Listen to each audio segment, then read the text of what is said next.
বিশ্বকাপে পানামাকে কাঁপিয়ে দিল ব্রাজিল।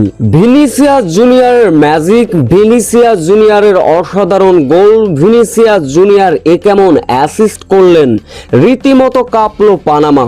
বিশ্বকাপের আগে এ কেমন খেলা দেখালো ব্রাজিল। বিস্তারিত জানতে ভিডিওটি না টেনে সম্পূর্ণ দেখার অনুরোধ রইল।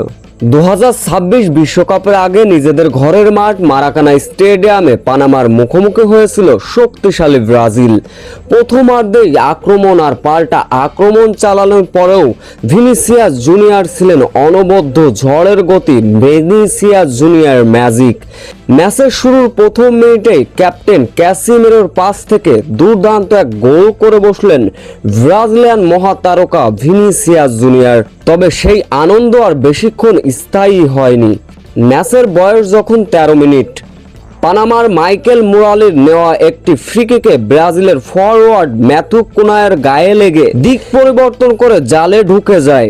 তাতে করে 1-1 সমতায় পায় পানামা।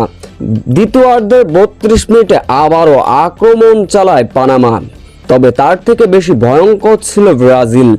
ম্যাচের বয়স যখন 38 মিনিট, আবারও লিড নেয় সেলেসাওরা।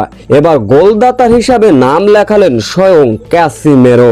38 মিনিটে ভিনিসিয়াস জুনিয়রের বাঁ পাশ থেকে আক্রমণ, ডিবক্সের ভিতর বল টেনে নিয়ে গেলেন, দুর্দান্ত একটা অ্যাসিস্ট করলেন ভিনিসিয়াস জুনিয়র, সেটাকে মাথা ছুঁইয়ে দিলেন ক্যাসিমেরো।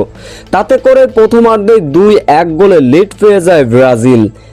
মূল কথা, প্রথমার্ধ পুরো আক্রমণ ফুটবল খেলে গিয়েছে ব্রাজিল, যার ফলে রীতিমতো পানামাকে কাঁপিয়ে দিল ব্রাজিল।